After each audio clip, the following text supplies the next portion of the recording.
Sí.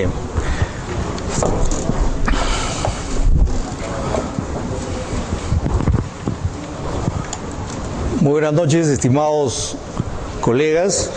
Mi particular agradecimiento al doctor Pedro Angulo, decano del Colegio de Abogados de Lima, al doctor William Inga, director académico de la Junta Directiva del Colegio de Abogados. Muchas gracias por la invitación. Efectivamente, el tema encargado se refiere al aspecto, digamos, de personal, ¿no? Al aspecto humano de lo que es el sistema administrativo, ¿no? Este es un diplomado en Derecho Administrativo y Gestión Pública. Y justamente el tema que voy a desarrollar es un tema que va más allá, tal vez, del aspecto del procedimiento, ¿no? Del aspecto de la gestión en sí, sino se va a referir específicamente a ese factor humano, a la parte justamente de personal. Tenemos tres instrumentos fundamentales el día de hoy. Además, este es un tema de palpitante vigencia porque el año 2013 se emitió la ley 30057, que es la ley del servicio civil, la flamante ley del servicio civil.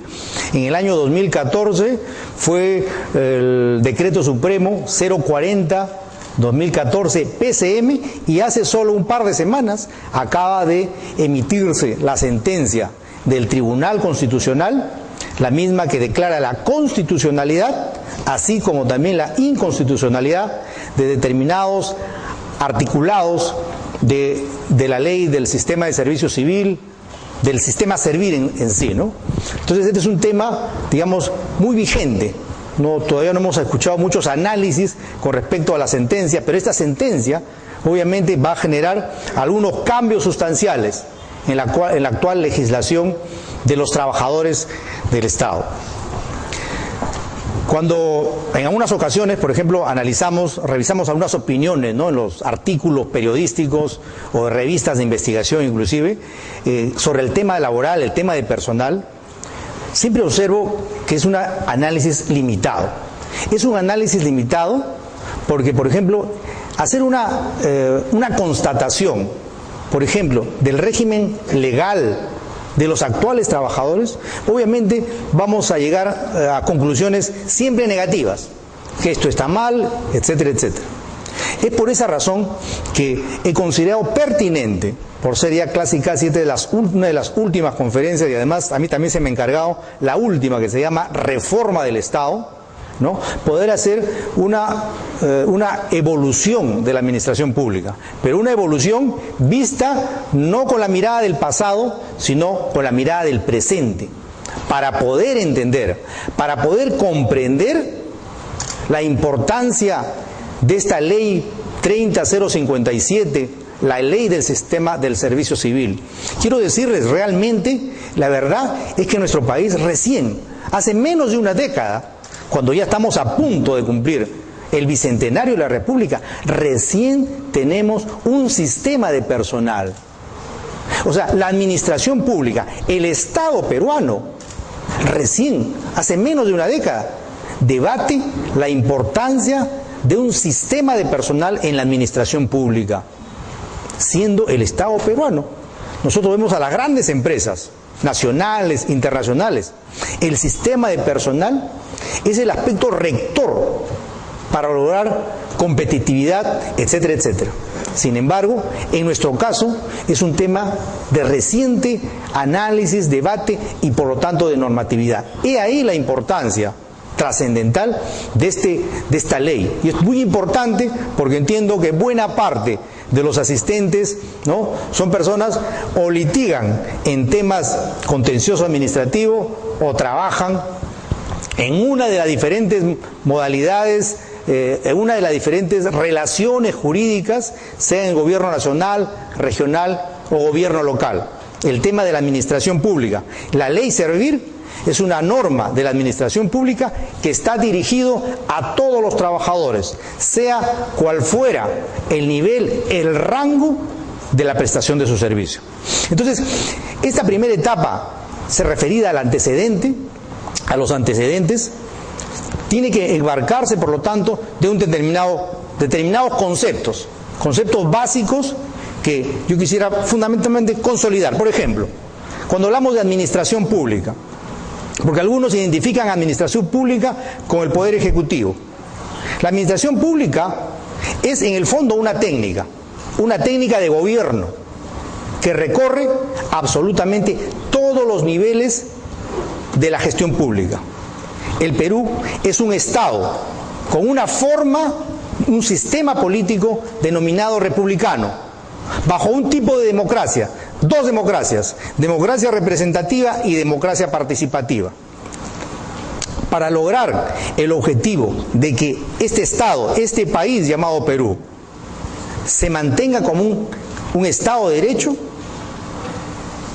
se va a realizar a través de acciones de gobierno. Entonces, la acción de gobierno propiamente dicho es muy importante y ahí radica el rol de la administración pública. Por lo tanto, cuando hablamos nosotros de administración pública, estamos hablando del mecanismo, de la técnica de gobierno para lograr que se cumplan los servicios públicos. El Estado es un concepto general que tiene determinados objetivos, uno en sí como Estado, pero también tiene otro objetivo, y es el objetivo justamente que a nosotros nos compete, es el aspecto vinculado al servicio público. Es por esa razón que una de las demandas de inconstitucionalidad planteados por algunos sectores señalan que esta ley no es una ley del servidor civil o del empleado público. Esta es una ley del servicio civil. Y efectivamente, no se han equivocado. Es una ley del servicio civil. En otras palabras, es una ley que sirve para determinar el rol de la administración pública en la prestación de los servicios públicos. Esta norma tiene el objetivo, la finalidad de que los servicios públicos en el Perú se cumplan y cada vez con mayor calidad. Entonces, ese es el rol de la administración pública. O sea, no es solamente un rol, digamos, de representación. No es un rol de representación, sino es un rol fundamentalmente de servicio público. Cuando nos refiramos al aspecto de la representación, ahí estamos tocando otro tema. Es el tema tal vez de la reforma del Estado o de la teoría del Estado. Nuestro tema del día de hoy es un tema que está vinculado a los servicios públicos y de qué manera el Estado peruano va a regular la normativa para que ese factor humano pueda cumplir un rol, por lo tanto, para el servicio público y por lo tanto para el desarrollo nacional. Esa es la lógica del entendimiento y de la comprensión con respecto a la normatividad de la administración pública. Antecedentes. No voy a retroceder mucho, pero sí voy a retroceder, digamos, no voy a retroceder demasiado. Voy a empezar una parte muy importante con respecto a cómo estaba organizado, cómo funcionaba la administración pública en la época, digamos, la época de la colonia, ¿no? Creo que les han entregado una síntesis. Ahí la síntesis está, no voy a repetir el tema. Básicamente señalar que la característica de la administración pública, porque entendemos que siempre ha habido administración pública, inclusive desde la época del Incario, pero no vamos a retroceder mucho. Acá nomás, en la colonia, la característica típica de la administración pública era una característica de patrimonialista. Característica patrimonialista, ¿por qué razón? Porque era un Estado que se organizaba a través de una administración pública, pero no para la prestación de servicios públicos, sino que estaba organizado exclusivamente para el saqueo nacional. Era una administración pública que decidía sus principales cuadros administrativos, no acá en el Perú, porque nosotros perdimos soberanía y autonomía, sino que se decidían en Europa, en España. Los cargos públicos, porque también existían cargos públicos como virrey, corregidor, intendente, etcétera, eran cargos que eran decididos desde la corona, o sea, desde el soberano. Y eran cargos que se compraban, o sea, que se vendían por ventanilla, a través de procesos de subasta o simplemente con un determinado costo. Los cargos de alcaldes, de regidores, etcétera, etcétera, etcétera. Era un carácter eminentemente patrimonialista. Y la gran mayoría de los que formaban parte de la administración pública no cobraban remuneraciones, dietas, honorarios.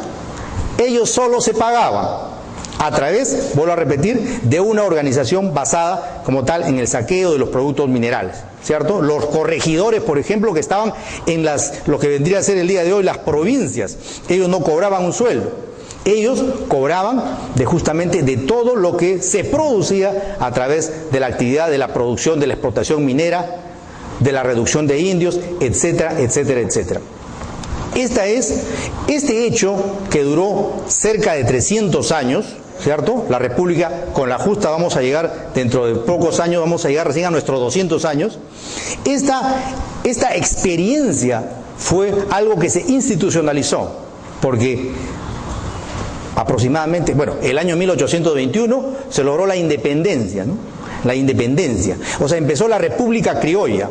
Esta República Criolla obviamente modificó determinados aspectos característicos de lo que fue la administración pública, pero no fue un cambio muy radical. Por eso que nosotros sintetizamos, si en la colonia la característica típica de la administración pública era el patrimonialismo, en la República vendría a ser el clientelaje. Cambió por el clientelaje. Por eso que no cambió mucho, porque hay un aspecto histórico, ¿no? El aspecto histórico es que quienes condujeron la independencia y por lo menos los 100 primeros años republicanos fueron los criollos, ¿no? O sea, eran españoles o hijos de españoles, de padre español y madre española, que nacieron en el Perú y tenían esas características. Los criollos, por ejemplo, en la época del virreinato, también estaban prohibidos de asumir cargos públicos. Todos los cargos públicos, absolutamente, eran asumidos por españoles residentes en el Perú. O sea, había una discriminación clara y precisa con los criollos, o sea, los hijos de españoles, e inclusive por los mestizos, ¿no? Es importante, esa es una etapa, digamos, de los últimos 100 años de la época colonial, que es muy importante tomar en consideración, porque realmente los ciudadanos peruanos de la época del virreinato realmente no éramos nosotros, sino los ciudadanos eran o los españoles residentes o los criollos hijos de españoles, porque los mestizos y los peruanos de pura sangre los peruanos de pura sangre estaban reducidos en la reducción de indios, ¿cierto? No tenían ningún derecho, pero los mestizos también, no olvidemos que la corona española decretó jurídicamente que todos los mestizos tenían la condición de bastardos, ¿cierto? Todos teníamos, ¿ok? O sea, somos hijos de la bastardía, de una condición jurídica de bastardos, y por lo tanto no teníamos ni la condición de ciudadanos ni tampoco de vecinos. Por eso que no interveníamos cuando se elegía, entre comillas, a los alcaldes y a los corregidores, ¿ok? Era una organización jurídica o estatal, única y exclusivamente dedicada al saqueo, y es por esa razón que en todos esos 300 años nunca hubo un plan de desarrollo estratégico o un planeamiento estratégico no solo para el Perú, sino para todas las circunscripciones de América del Sur, inclusive de América del Norte, de Centroamérica. Era una organización exclusivamente para el saqueo. Y menciono a cada rato el saqueo porque eso va a influenciar mucho en la administración pública, porque la administración pública es la administración pública del Estado. Y entonces nosotros vamos a hablar de en qué tipo de Estado estamos viviendo. La República, por lo tanto, y la administración pública de la República va a tener una característica también muy interesante, ¿cierto? Que van a ser los 100 primeros años de militarismo. Por eso mencionamos del clientelaje. Quienes accedían a trabajar, a servir como servidores públicos, eran justamente los que respaldaron estos militarismos. Y hubo muchísimo militarismo. Los 100 primeros años estuvo plagado el Estado peruano, la administración peruana. Y por lo tanto, cada salvador de la patria, porque cada militar que asumía, sea por elecciones o por golpe de Estado, el poder, se convertía en el Salvador. Y este Salvador, así como en la época del virreinato, el virrey venía con su corte celestial, también los presidentes militaristas entraban con su corte celestial. Y esta corte celestial lo primero que tenía que hacer era justamente recibir las bonificaciones como producto de haber salvado al Estado. Ahí se fue el guano, ahí se fue el caucho, ahí está ese concepto de las compensaciones por lo cual cayeron 2 presidentes de la República, ¿no? Entonces, ese era el clientelaje. Ingresaba a la administración pública el que estaba vinculado y apoyaba a cualquiera de estos militarismos que se iban produciendo. Este militarismo luego fue transformándose. El militarismo nunca desapareció, creo que hasta hoy no desaparece, ¿cierto? Por eso se menciona que tenemos vida republicana democrática continua recién hace 4 procesos electorales, ¿no? Pero este militarismo fue superado por otra experiencia muy interesante que tal vez, bueno, muchos no recuerdan, pero que fue hasta solo hace 30 o 40 años, ¿no? Que se refería a la privatización del Estado peruano.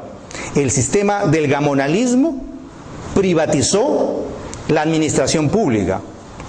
Los municipios, luego de la República, nuevamente siempre existieron, pero estos municipios eran copados por los gamonales, o sea, los dueños de las tierras a nivel nacional. No solamente coparon los municipios, coparon el Poder Judicial, coparon también el Congreso de la República y por lo tanto el Poder Ejecutivo.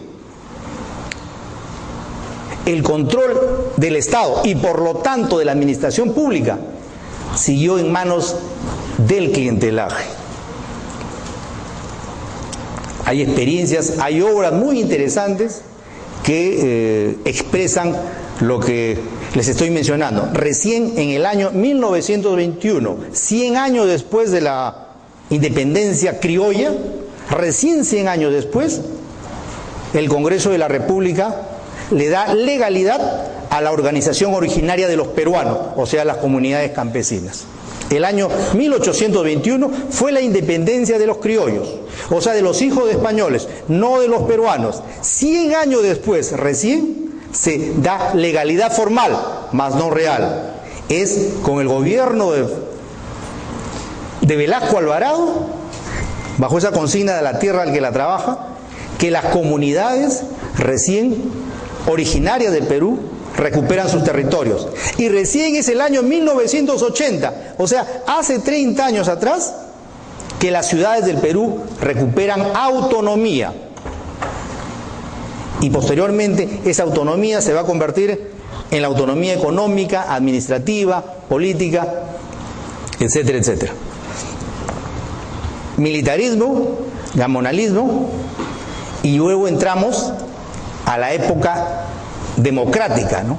Esa época democrática en la cual, a partir de nuestro sistema democrático, nuestro sistema caracterizado por la independencia de poderes, ¿no? Vamos a tener un poder ejecutivo, un poder legislativo y un poder judicial, ¿no? ¿Cuál es la característica típica? Y creo que no ha cambiado mucho. El partido de gobierno siempre viene con su equipo, con su legión, ¿no? Todos los que participaron en la campaña electoral, ¿no? Esto viene desde el siglo pasado y sigue hasta la actualidad.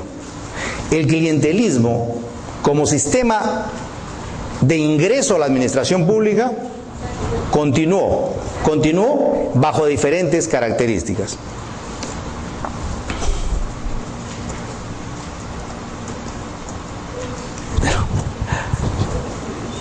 Perdón, disculpe.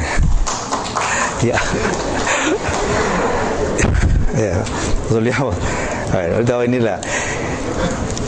Esas son las dos características que yo quería hacerles la mención para poder entender en qué escenario se está produciendo efectivamente la reforma de la administración pública, la reforma del Estado, la reforma de la administración de personal.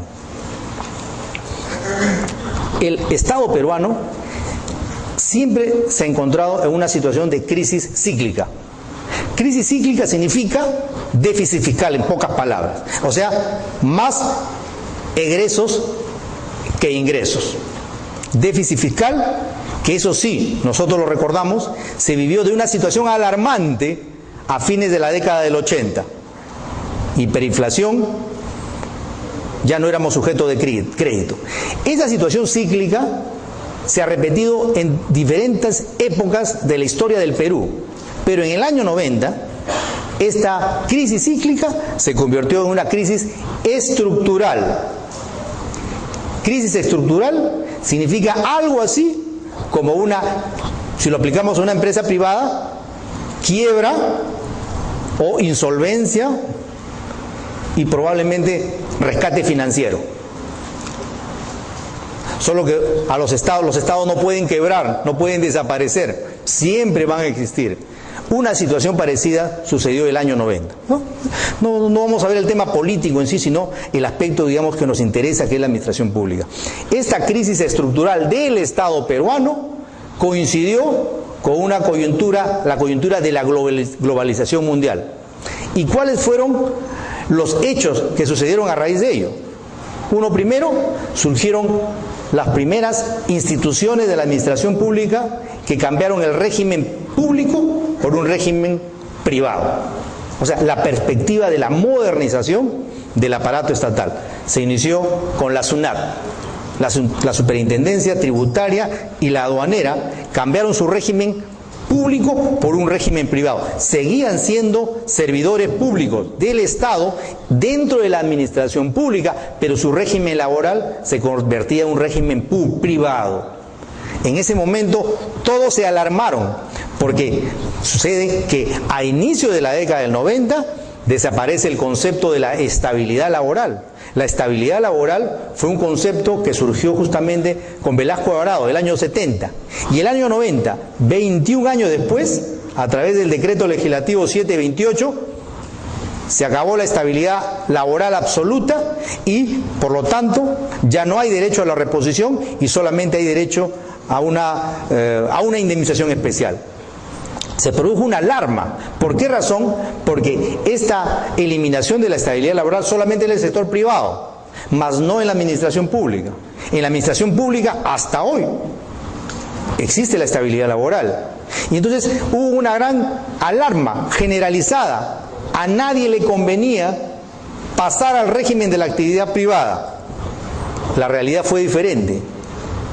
4 o 5 años después, el régimen laboral de la actividad privada y los trabajadores de la SUNAT elevaron prácticamente, por lo menos 10 veces más, sus conceptos remunerativos.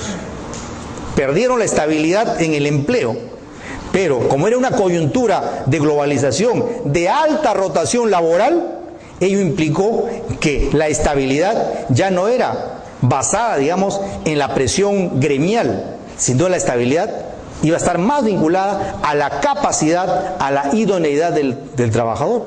Y es por esa razón que en los mediados de la década del 90, que vivíamos una época de gran crisis económica, con muchísimo desempleo, con despidos masivos, los trabajadores de la SUNAT recibían remuneraciones más allá de lo digno, eran remuneraciones muy competitivas, cosa que no está nada mal.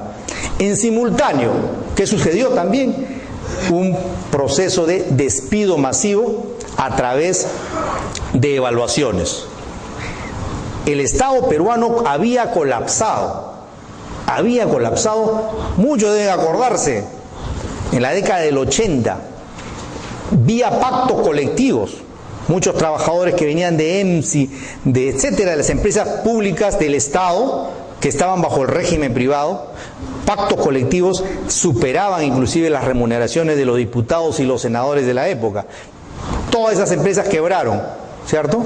Y luego vino la privatización, pero era una privatización de empresas en quiebra, ¿no?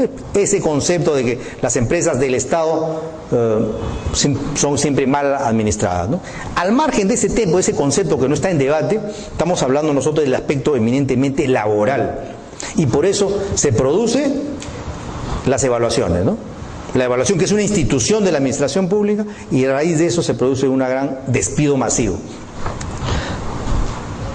El aparato estatal estaba en crisis.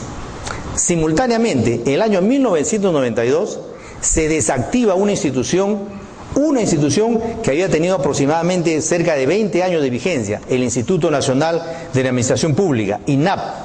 INAP vendría a cumplir un rol en esa época parecido al que está cumpliendo Servir, porque no solamente era un organismo técnico normativo, sino también emitía resoluciones con las cuales resolvía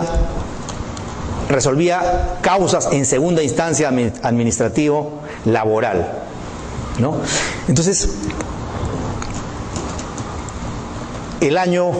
pasamos al año 2004, gobierno de Alejandro Toledo.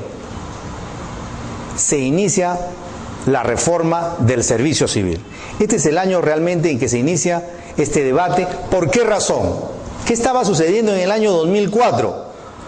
Es importante tener presente que las normas que se van emitiendo surgen en momentos muy interesantes, porque si no hacemos, digamos, esa mención, no vamos a entender, digamos, el porqué de la normatividad. Año 2004, cerca del 50% de los servidores públicos de la administración pública estaban con contratos mal llamados no personales, o sea, no eran personas, ¿no? O sea, era una especie de, como proveedores, concepto presupuestal, o sea, más del 50%, o sea, el mismo Estado que tenía la función de supervisar el cumplimiento de la normatividad laboral, era el primero en incumplir, ¿no?, con determinados requisitos de naturaleza laboral. Es más, no hubo el colmo, era del colmo de los colmos, era inclusive que los mismos inspectores del Ministerio de Trabajo,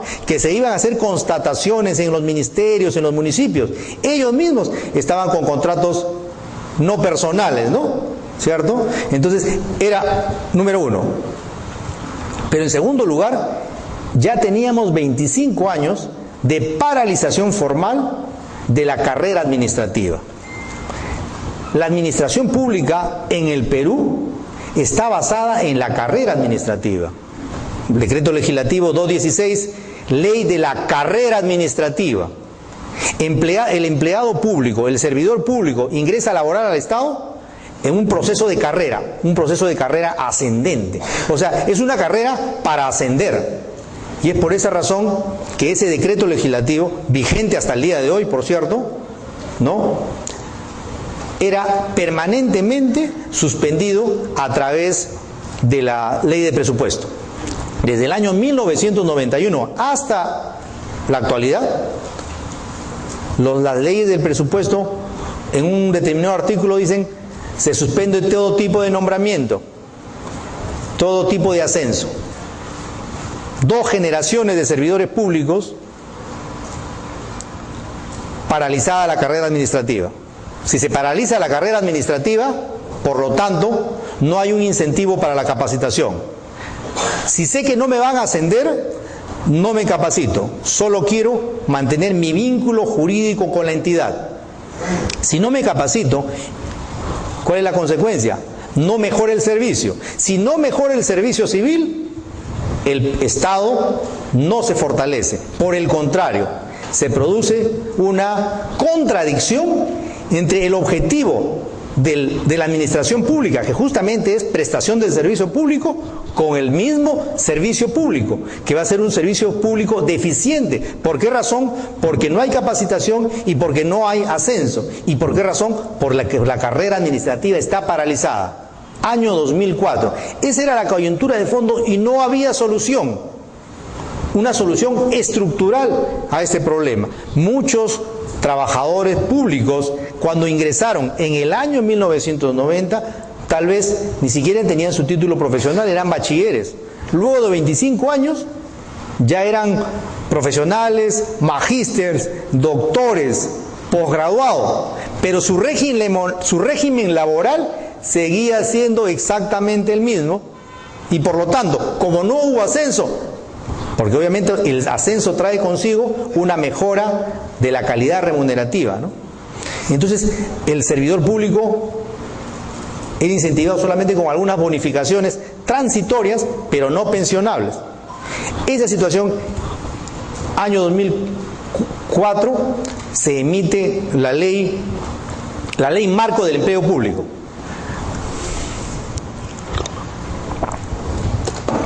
Esta ley marco del empleo público inicia el debate nacional con respecto a qué tipo de servidor público necesita el Perú, de qué manera debe estar estructurada la administración pública y el requerimiento de una nueva organización u organismo que asuma este sistema administrativo de personal. El Estado peruano, a través del Poder Ejecutivo, que es el ente rector de toda la administración pública, vuelvo a repetir, no solo del gobierno nacional, del regional, del local, de los organismos constitucionales.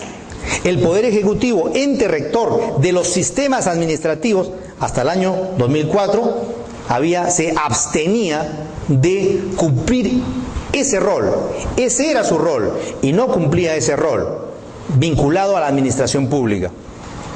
Esta ley marco es la que genera un proceso de debate, y de tal manera que entre el año 2007 y 2008, ya estamos en el gobierno de Alan García, en ese año, justamente a raíz del debate y la aprobación del Tratado de Libre Comercio con los Estados Unidos, ¿no? Una de las recomendaciones, uno de los prerequisitos que nos ponen los norteamericanos antes de firmar el Tratado de Libre Comercio era que se modifique la legislación peruana en muchos ámbitos, de tal manera que se supere la situación de informalidad, no solamente en el sector en la administración privada, sino también en la administración pública, ¿no? Ese mismo año se emite el decreto legislativo 1028, por ejemplo, que es el que crea ese régimen laboral especial para las microempresas.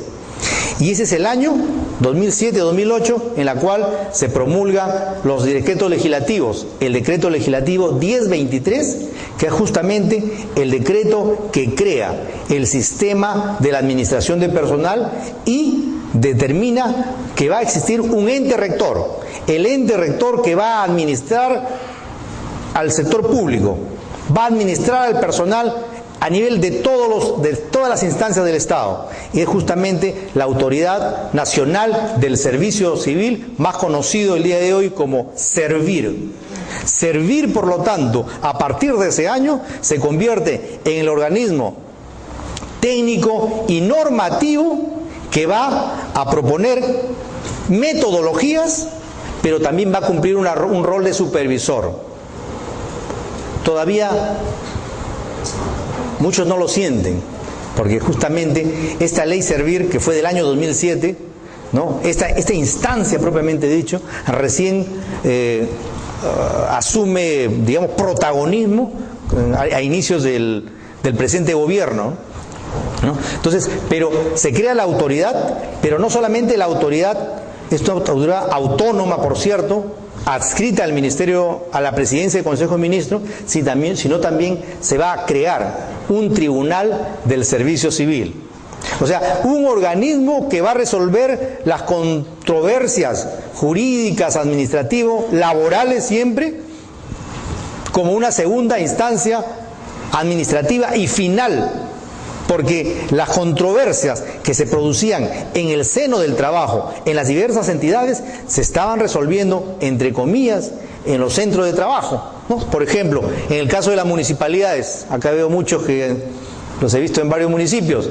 En los municipios, por ejemplo, en la primera instancia laboral para una controversia, habla la redundancia laboral, es el alcalde. Y la segunda instancia, en vía de recurso de apelación, una controversia laboral, también era el alcalde.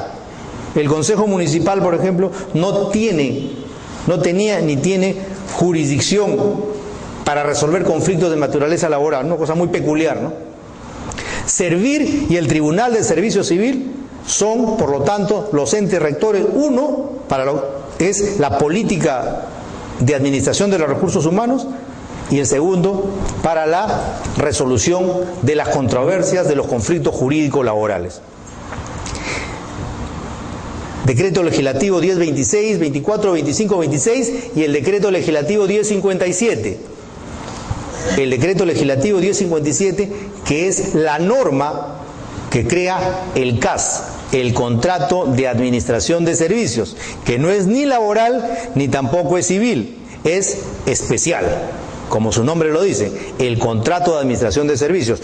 Todos los trabajadores, los servidores públicos que estaban bajo el régimen de los no personales, ellos, solo para ellos, se crea esta norma y por lo tanto cambian su situación jurídica a la del CAS, ¿cierto? Y los nuevos servidores públicos que no eran no personales, ellos ahora ingresan al CAS, pero siguiendo una determinada metodología y un concurso interno, ¿no?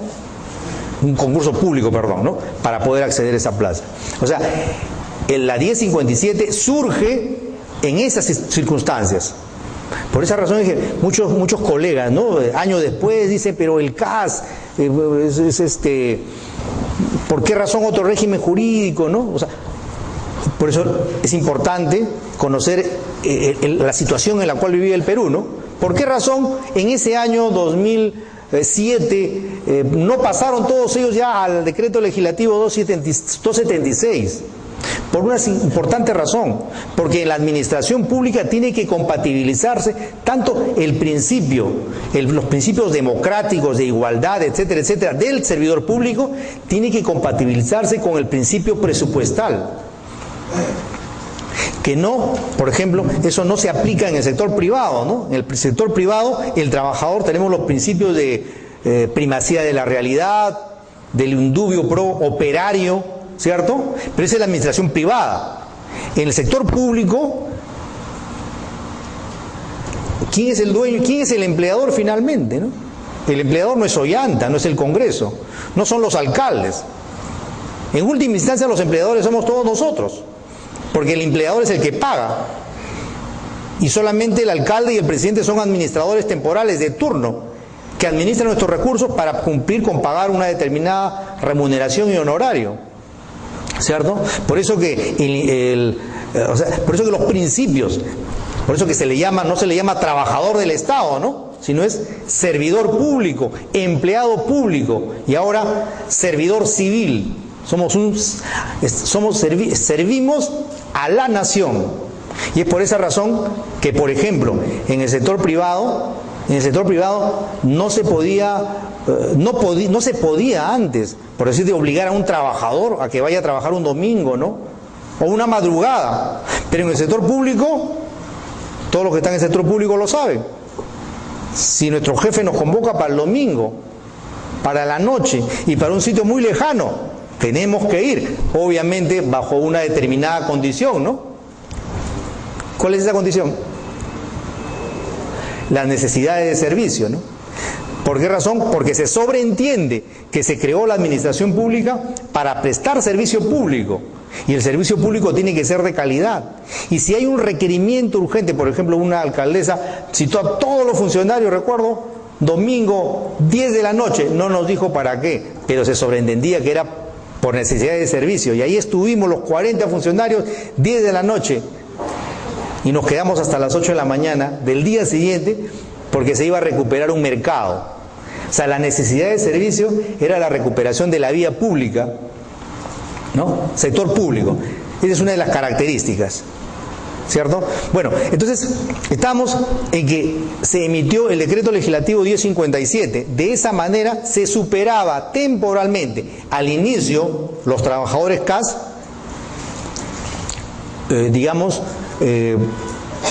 los trabajadores CAS ya no se consideraban por lo tanto como proveedores, ¿no? Sino era una especie de servidores especial, un contrato administrativo, pero no solamente entraron ahí los administrativos, sino inclusive los operadores, ¿no? Los operativos, los obreros, ¿no? Aún cuando después ya surge lo de la 728, ¿no? Entonces, volviendo al tema, el decreto legislativo 1057, o sea, normas con las cuales todos estos decretos legislativos iniciaron el debate nacional, número uno, y en segundo lugar se creó la instancia de la administración de personal. Y se emitió una norma frente a un tema concreto y delicado como era el tema de los no personales. Estamos en el año 2007. Estamos en el año 2007 y 2008. Estos decretos legislativos crearon las condiciones para que después, justamente entre el año 2012 y 2013, se promulgue la ley, el decreto, la ley 30.057. La ley 30.057, por la cual obviamente ya se instaura lo que el día de hoy nosotros conocemos ya como el sistema de personal.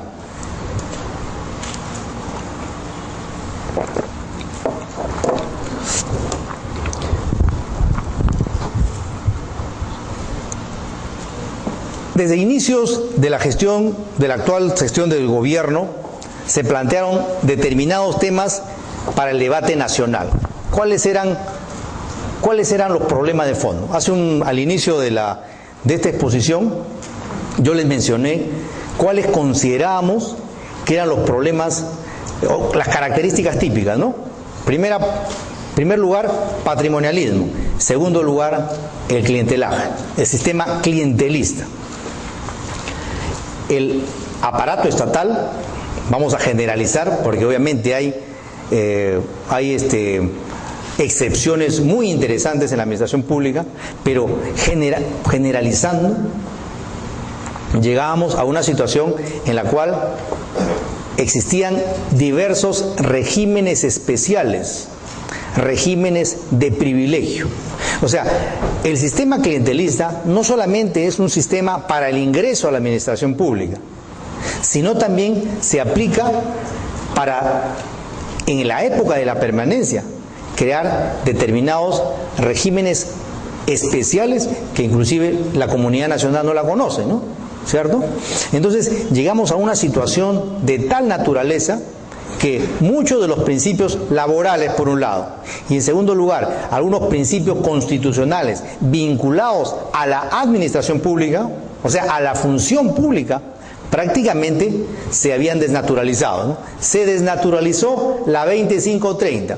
O sea, no solamente surgían normas dentro de la relación laboral, sino también normas para después de la relación laboral. Y es por esa razón que teníamos la 2530, la 19990, el sistema privado de pensiones y otros regímenes pensionarios de diversos sectores, ¿no? Teníamos, por ejemplo, eso es en cuanto al aspecto pensionario, pero en el aspecto remunerativo y de las condiciones de trabajo, porque recuerden, ¿no? Cuando toda persona va a ingresar a un centro de trabajo, sea privado, inclusive sea público con mayor razón, siempre quiere conocer cuáles son las condiciones, cuáles son esas condiciones de trabajo, ¿no? Entonces vamos a observar que, por ejemplo, un alcalde cuando cobra su compensación por tiempo de servicio, no se le aplica el sueldo completo, sino se le aplica prácticamente el básico, que creo que no pasa de 10 soles.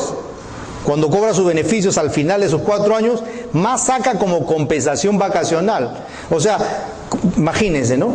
Se supone que la compensación es por el trabajo, ¿no? No por las vacaciones, ¿no? Entonces, y el alcalde es un servidor público también, electo. Sin embargo, un congresista de la República, su compensación por tiempo de servicio sí asciende al íntegro de la remuneración, ¿cierto? Al íntegro de la remuneración. Remuneración X, 20.000. Bueno, se le calcula su remuneración computable, el sueldo más otros conceptos, se multiplica por 5, ahí está su remuneración. O sea, la compensación por tiempo de servicio, hay varios regímenes de compensación por tiempo de servicio. ¿Cuál es el fundamento de la existencia de varios regímenes de compensación por tiempo de servicio? No existe. Simplemente el único fundamento es porque la ley lo dice. Eso es todo. Y de igual manera, en el aspecto remunerativo, el decreto legislativo 276 habla justamente del sistema único de remuneraciones. Eso no significa que todos van a ganar igual. porque obviamente no todos trabajamos igual, ni siquiera los que trabajan en la misma función o en el mismo cargo trabajan igual. Trabajamos diferente porque todos somos diferentes, tenemos diferente experiencia, diferente preparación. ¿Ok?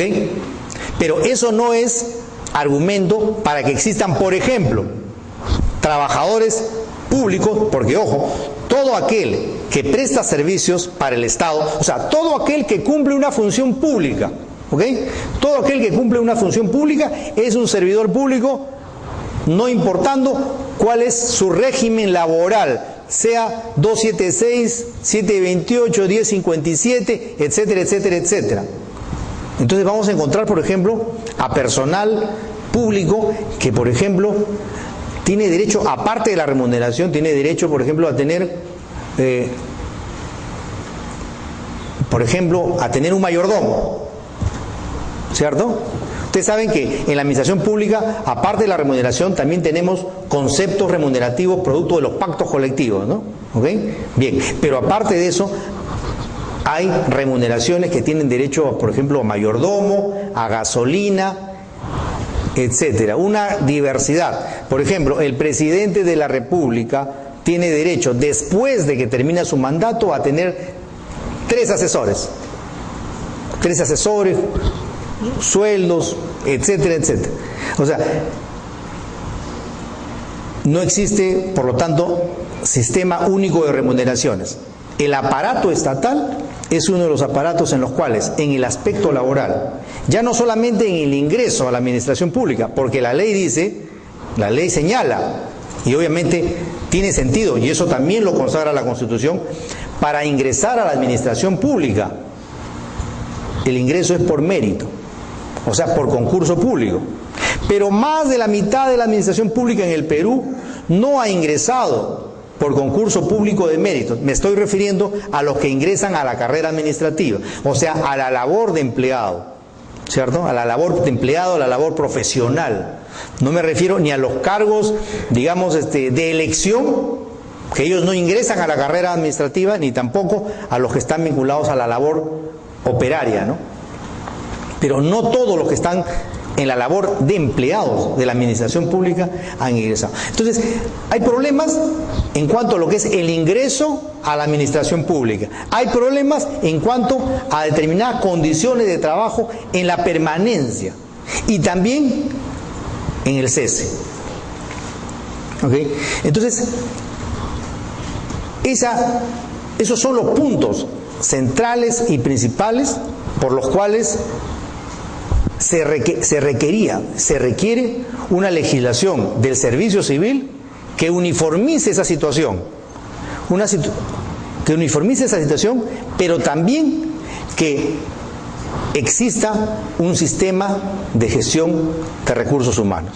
O sea, no existe un sistema de gestión de recursos humanos y por lo tanto se requiere que exista una normatividad que por fin determine políticas de Estado, no solamente en el gobierno central, poder ejecutivo, sino a nivel de todas las instancias de la administración pública.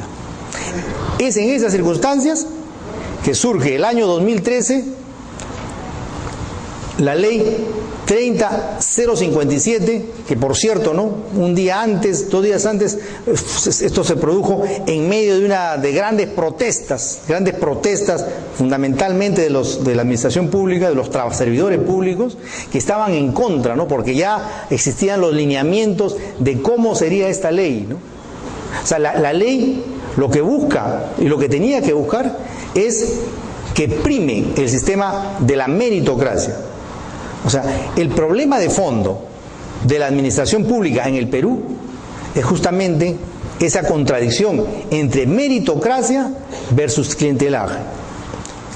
Si la administración pública, que ha sido creada, valga la redundancia, siempre lo voy a mencionar, ha sido creada para organizar los servicios públicos a través de un sistema de recursos humanos, ¿no? Entonces, por lo tanto, quienes llegan a la administración pública, no solo me refiero a los cargos de elección, sino a estos servidores públicos. Todos aspiramos que los servidores públicos sean los mejores, porque están al servicio de la nación. Quienes están al servicio de la nación tienen que ser los mejores. Por lo tanto, el servicio civil, el servidor civil, tiene que ser el mejor en todos los ámbitos, sea en el ámbito de la defensa, en el ámbito de la seguridad ciudadana, de la administración de nuestros recursos escasos en el Ministerio de Economía y Finanzas, en la SUNAT, en la regulación del trabajo, en la fiscalización del cumplimiento de las obligaciones laborales a través del Ministerio de Trabajo, de la formación académica en todos los niveles. Estamos hablando del Ministerio de Economía. Todos nosotros queremos, que no solamente el alcalde, sino todos los servidores públicos, sean obreros o empleados, en cada distrito, sean los mejores, porque ese es el prerequisito para que el servicio público, el servicio civil, sea el mejor y de tal manera se fortalezca el Estado. Les cuento una anécdota. Hace 12 años atrás me fui a hacer un posgrado en España, en Salamanca, y tuve un pequeño accidente. Me caí también. Y me caí, me fracturé. Y me llevaron, ellos mismos me llevaron al día, y tuve una terapia.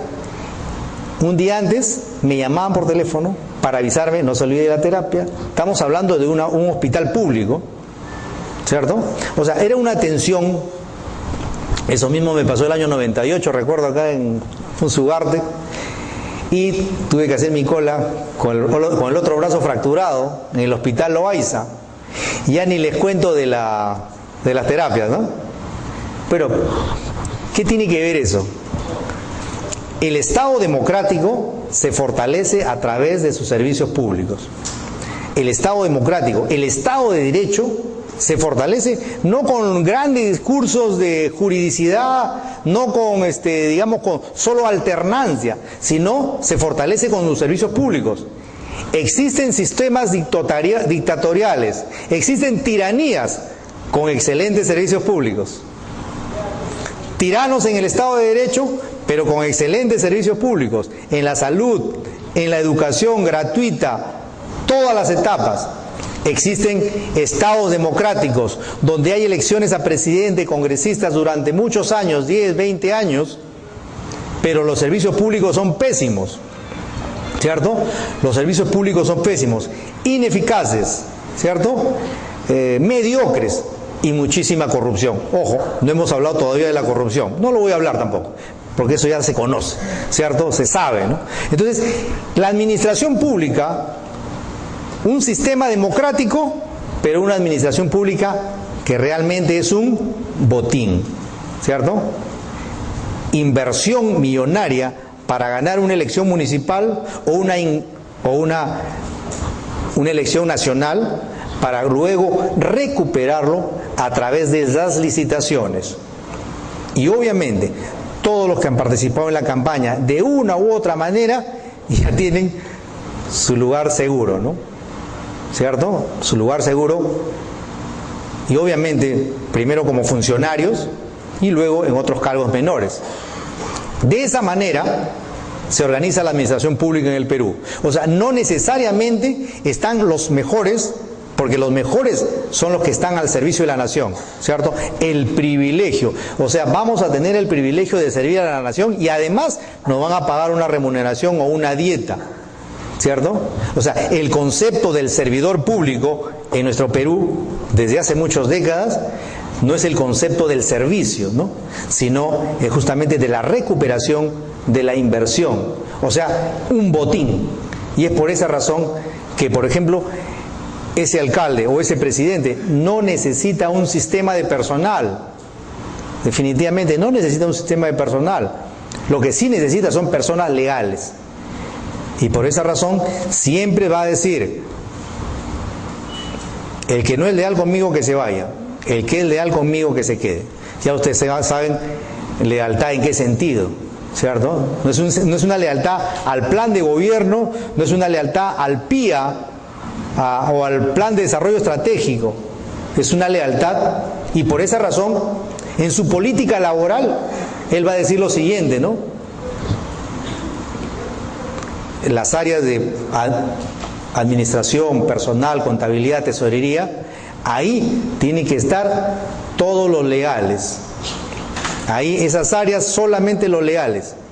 Ahí no entra nadie. Si hay alguno que es de carrera, a ellos los desplazamos a otra área. Pero a estas áreas tienen que estar los legales. ¿Por qué razón? Porque en esta área es donde se va a decidir el de personal a quién se contrata. Ahí va a estar el de tesorería, que él va a decir a quién se le paga. O sea, a los leales se les contrata, pero a los que son recontra leales se les paga, a los otros se les demora en el pago. En la contabilidad, que ustedes saben que en la administración pública la contabilidad es una labor no solo de contabilidad, sino también de conciliación, ¿cierto? De las cuentas, ¿no? Para evitar problemas de auditoría en el futuro, etcétera, etcétera. Entonces, no estoy hablando, por si acaso, de corrupción, estoy hablando del sistema. Nuestro sistema es así. Una vez recuerdo una conferencia que dio el doctor Raúl Chanamé, ex decano del Colegio de Abogados de Lima. Él decía que si a la Madre Teresa de Calcuta la designan gerente municipal de un municipio de Lima Sur, iba a terminar con proceso administrativo disciplinario, al margen de su voluntad. Porque el sistema, miren, les estoy mencionando, el sistema funciona así. Y por lo tanto, ese sistema de administración pública tiene que cambiar. O sea, este no es un tema ético, no es un tema, esto es un tema de ético, pero es más que un tema ético, es un tema institucional. Si sucede eso, es porque obviamente hay instituciones jurídicas de la administración pública que permiten eso. En última instancia, no hay sistema de administración de personal. ¿Qué sucede en un centro de trabajo del sector privado o del sector público interno o de los colegios profesionales? Imagínense que no haya área de personal, no haya política de personal. Esa empresa va a fracasar. O sea, es una empresa donde no hay incentivo, no hay control, no hay concurso para entrar, no hay evaluación de la permanencia, no hay ascenso. Simplemente esa empresa va a quebrar. Las empresas, las instituciones del Estado peruano no han quebrado porque es un imposible jurídico que desaparezca el Estado peruano, ¿cierto? Entonces, hay un tema de fondo en cuanto a las instituciones jurídicas. Y la meritocracia es una institución jurídica. Y ese justamente era el tema de fondo. Uno de los temas más importantes que no solamente nos interesan a nosotros, que somos parte de la administración pública, sino también a los ciudadanos. Quiero terminar esta primera parte mencionándoles una importante novedad de esta ley 30057, vinculado a la meritocracia. Y está referido justamente, además de que el ingreso debe ser por concurso público, como lo dice también el decreto legislativo 276, ¿no? Señala, y esto va, y es coherente con esa sentencia, la sentencia del caso Huatuco, que muchos deben conocerlo, ¿no? ¿Cierto? El caso Huatuco. Porque ¿qué estaba sucediendo?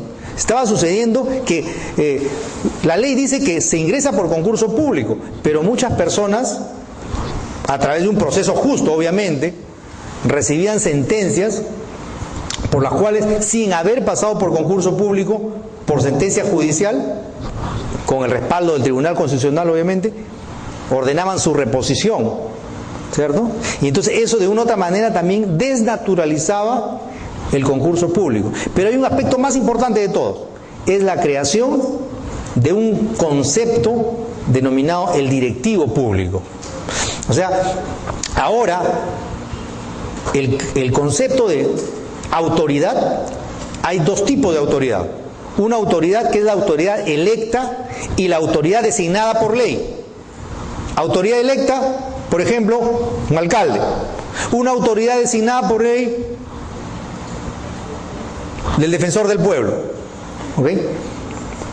O una autoridad de primer nivel designada por un designado. No, en este caso, por ejemplo, por un electo, el gerente municipal. El gerente municipal, de acuerdo a esta norma, está en el primer nivel de autoridades denominados funcionarios, ministros, alcaldes, gerentes municipales.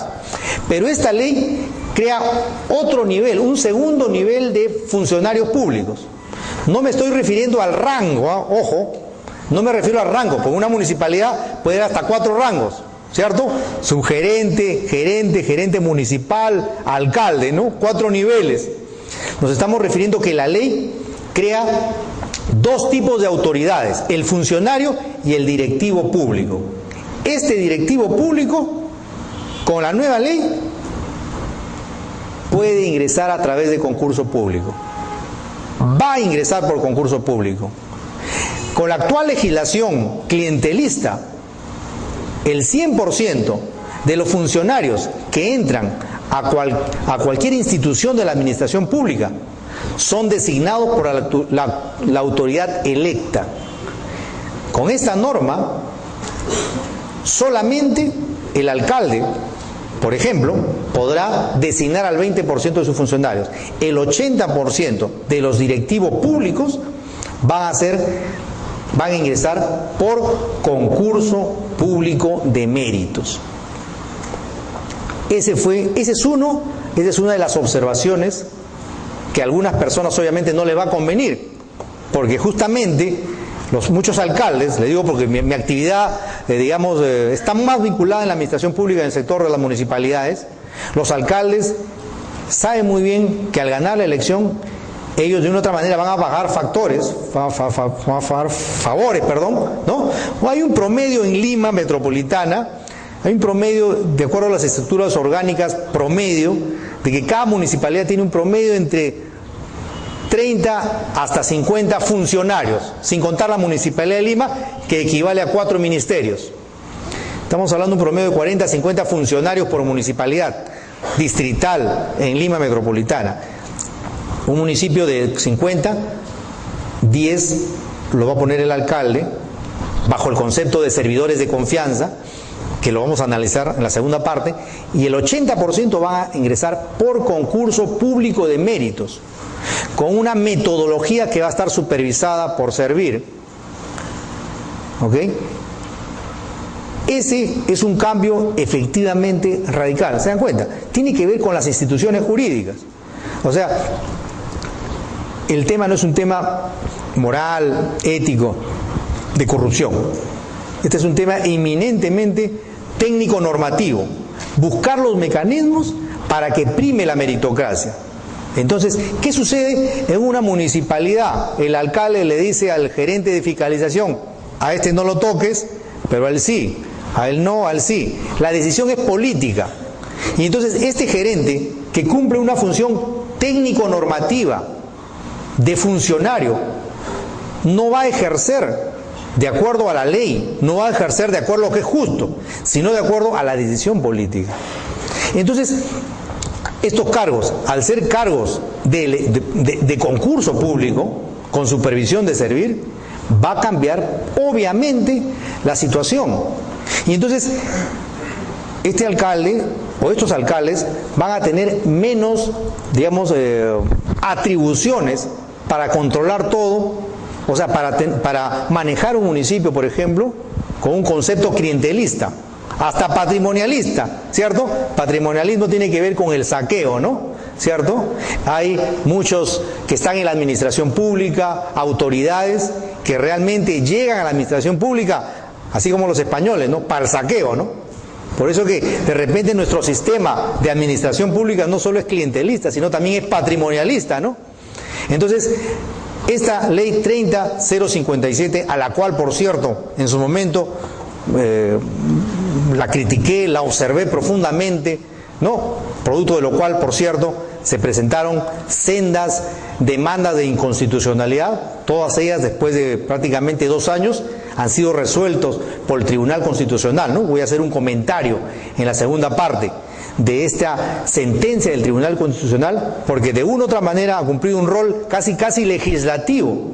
¿Por qué razón? Porque ha consolidado algunas instituciones creadas por la ley Servir, pero otras las ha modificado, ¿cierto? Otras las ha modificado. Es más, el Tribunal Constitucional, además de su sentencia, ha hecho una sentencia invocativa, ¿no? En la cual una especie de requerimiento sin apercibimiento le señala al Congreso de la República que tiene que emitir una norma adicional legislativa para complementar esta ley 30.057, ¿no? O sea, Tribunal Constitucional le ha enmendado la plana de una manera muy interesante que lo vamos a analizar a continuación. Tenemos 15 minutos. Muchas gracias. Muy bien, vamos continuando. Vamos a utilizar el laptop. El sistema, vamos a continuar.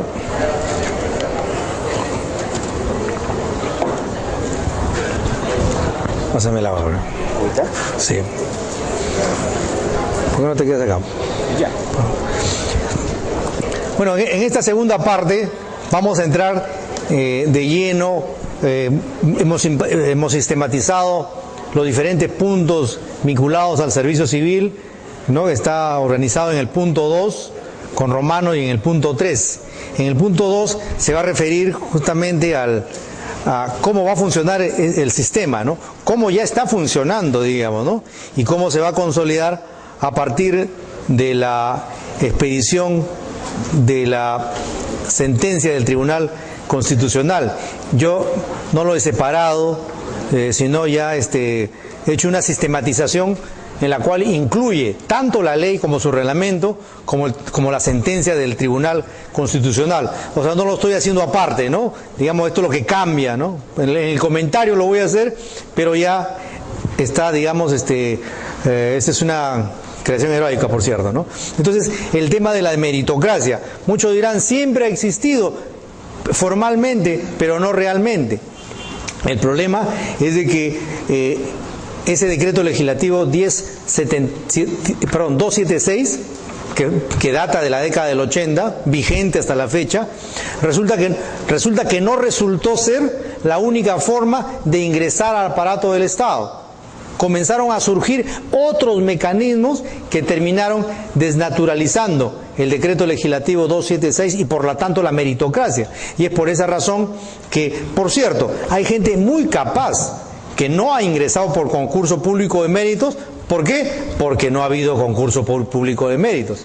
Si lo hubiera habido, hubiera ingresado por ahí. Entonces han entrado por otra vía, ¿no? Entraron por el sistema de los no personales o entraron por el sistema CAS, ¿cierto? Que se entra por un concurso, pero es un concurso entre comillas, en algunos casos, ¿no? Siempre hago esa precisión, ¿no? Entonces por eso señala que la característica de la meritocracia, ingreso público por concurso. Pero la meritocracia también ve en la permanencia y ascenso con evaluación permanente. La implementación de esta ley señala esa ley implica, por lo tanto, que ya las leyes de presupuesto tienen que dejar de suspender nombramientos y por lo tanto ascensos, porque si las leyes de presupuesto van a seguir suspendiendo nombramientos por el año y van a impedir el ascenso, sencillamente esta ley 30.057, esta ley servir no sirve para nada, y así se llama servir todavía, ¿no? O sea, va amarrado, por lo tanto, con la ley de presupuesto, ¿no? Y en tercer lugar, la letra C dice, alternancia en cargos directivos de segundo nivel es temporal por concurso y su continuidad por resultado. Esta es una gran innovación. En el interín estaba conversando con unas personas, ¿no?, que querían un poquito más de precisión. Significa lo siguiente: el funcionario electo o designado que tenía facultad para designar más funcionarios ya no lo va a poder hacer. O sea, se va a reducir ostensiblemente esto que se llama personas de confianza, ¿cierto? Se confundía mucho, ¿no? Funcionario con personal de confianza. El funcionario vendría a ser un cargo directivo, o sea, para dirigir. Pero se confundía con de confianza. ¿Por qué razón? Porque la autoridad, al ser él el que designaba al funcionario, se sobreentendía que era de su confianza, ¿no? Entonces había una equivalencia personal de confianza con funcionario. Son cosas sumamente diferentes. Porque yo puedo tener un personal de confianza, pero puede ser mi chofer. Pero a mi chofer no le voy a dar el cargo de funcionario, ¿no? ¿Cierto? Obvio, porque no está para ese cargo, él está para la función de chofer, ¿no? Entonces, el directivo público es un nuevo concepto de autoridad, porque todos los funcionarios son autoridades. Entonces, en el nuevo concepto meritocrático, como lo señalé al inicio, va a haber dos tipos de autoridades: una autoridad electa o designada por ley, Puse el ejemplo en el gobierno nacional, presidente de la República, o un designado, vendría a ser, por ejemplo, un ministro, o el defensor del pueblo, o el gerente municipal, porque la ley orgánica de municipalidades señala de que en los municipios tiene que haber un gerente municipal, ¿cierto? Y que es designado por el titular. Ok, ese es un nivel de autoridad. Y otro nivel de autoridad se denominará el directivo público. Este directivo público es el que actualmente tiene el rango, la denominación de funcionario, porque no es un rango. Yo le ponía el ejemplo en las municipalidades. Algunos ya lo aplicarán para lo que es un ministerio. En una municipalidad, por ejemplo, tenemos la alta dirección, que está conformada por el alcalde electo y el gerente municipal. Esa es la alta dirección. Ahora ellos tienen la categoría de funcionarios. Pero después del gerente municipal tenemos al gerente de administración, y debajo o parte de la gerencia de administración está la subgerencia de logística, por ejemplo. En los municipios pueden cambiar las nomenclaturas por la autonomía administrativa. Entonces, va a haber todas esas gerencias se van a denominar directivo público. El que era gerente de administración sigue siendo gerente de administración, pero ya no es un funcionario, es un directivo público. El 80% de estos directivos públicos van a ingresar por concurso público de méritos y van a tener un contrato temporal, no permanente. Su contrato temporal va a durar 3 años y va a poder renovarse hasta en 2 ocasiones. O sea, puede llegar hasta los 9 años y ahí se acabó. Eso va a permitir que haya también movilidad y no haya burocratismo. ¿Cierto? En el cargo, ¿no? Que no lo suelte. Pero, como antes el alcalde tenía la facultad de designarlo y sacarlo cuando él creía conveniente, ya no lo va a poder hacer ingresar ni tampoco sacar cuando sea conveniente. Pero sí va a tener la facultad del alcalde de evaluarlo permanentemente. Esos directivos públicos van a ingresar por 3 años, pero se les va a evaluar su rendimiento permanentemente. Es más, primero van a tener un periodo de prueba y después del periodo de prueba van a tener una evaluación permanente por resultados. El alcalde o el órgano evaluador los va a evaluar permanentemente. Esa es la naturaleza justamente laboral del día de hoy. El día de hoy hay alta rotación. Hay alta rotación en la SUNAT. Desde que pasaron a ser régimen privado, o sea, estamos hablando desde el año 91, 92 aproximadamente, ya han transcurrido 25 años, han tenido N procesos evaluatorios. Y hay poquísimos, de los que pasaron cuando antes era Dirección General de Contribuciones, poquísimos que hasta hoy siguen vigentes, pero hay gente que está vigente. Pero hay muchos que sí han pasado por el proceso de carrera administrativa. Ahí sí han hecho carrera administrativa porque están en el régimen privado, por ejemplo, ¿no? Entonces, va a haber una evaluación permanente y por lo tanto va a haber alta rotación, 9 años suficiente, ¿no? Es temporal, por lo tanto, y su continuidad es por resultados.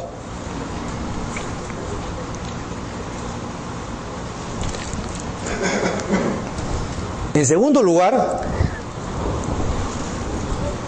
esto es algo también muy peculiar, ¿no? Hablamos, ¿se acuerdan del clientelismo, ¿no? En la cual el funcionario designaba a todo su personal, no solo en el ingreso, también en la permanencia y también en el cese, solo él designaba, ¿no?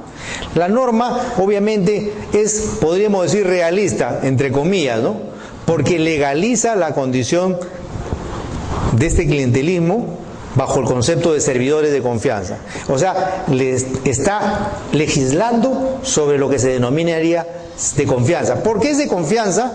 Y lo señala, ¿no?, en la sentencia del Tribunal Constitucional, porque ahí la característica justamente es la lealtad política. ¿Ok? Ese es el concepto. El concepto de servidor de confianza no está mal, es un concepto, pero de lealtad política con el gobernante, con funcionario, ¿no? Y le ponen un tope. Si son 40 funcionarios en ese municipio, de confianza solamente 8, el 20%. Y de todo el personal de esa administración no deben estar más del 5%. Ellos no pasan por concurso público.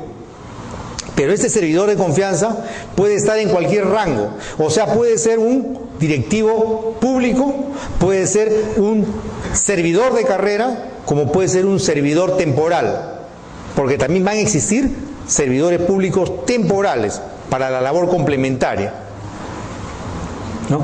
Esa es la característica del servidor de confianza. De esa manera ya no confundimos ser funcionario con ser de confianza. El de confianza es el que tiene lealtad política y puede estar en diversas áreas y tiene por lo tanto un parámetro, ¿no? Un tope, por decir, ¿no? Es el término que se usa en la legislación laboral, ¿no? Hay un tope de personas de confianza.